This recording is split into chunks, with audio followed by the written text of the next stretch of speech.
Hey, happy Friday, everyone. Hope you are doing well. It's the end of the work week. It's a beautiful day. Weekend is almost here, and it's going to be a great day today. This is In the Raw, unscripted, unpracticed, unedited conversation. And today, I want to talk about something that I'm sure happens to all of us.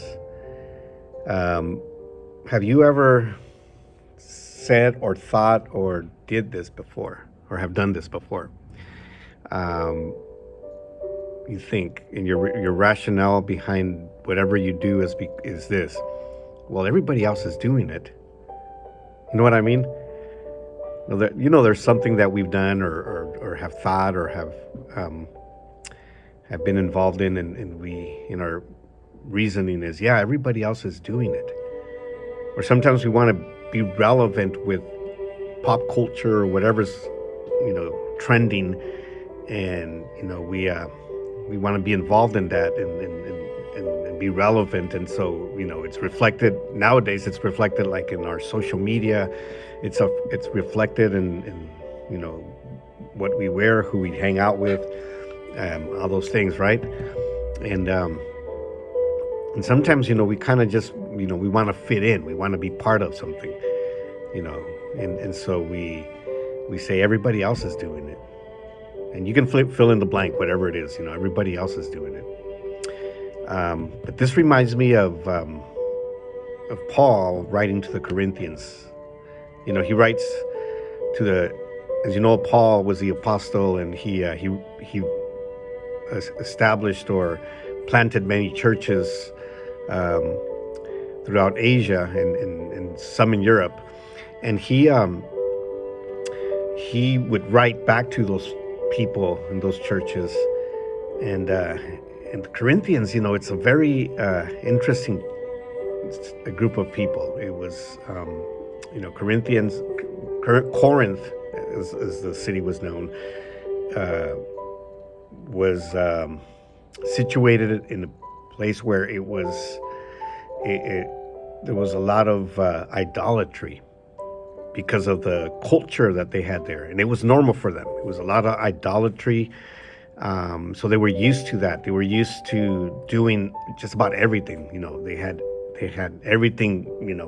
Was valid, pretty much, and they brought that into that culture into the church. They brought that culture into their Christian life, and from idol worship to immoral sexual acts or sexual immorality. It was very normal for them. It was very normal to do that, to eat anything and be involved with anything, and just have big party all the time. That's what they were all about. Basically, just having a big giant party all the time, and having orgies and having a lot of different things that today we would say, wait a minute, we don't involve ourselves in that, right? And so he writes to them. Paul writes to them, and he kind of lays it down on them, and he says, this is how you need to, and so, but he's very careful in doing it because they kind of look at him and say, what are you talking about? We've always done this, and so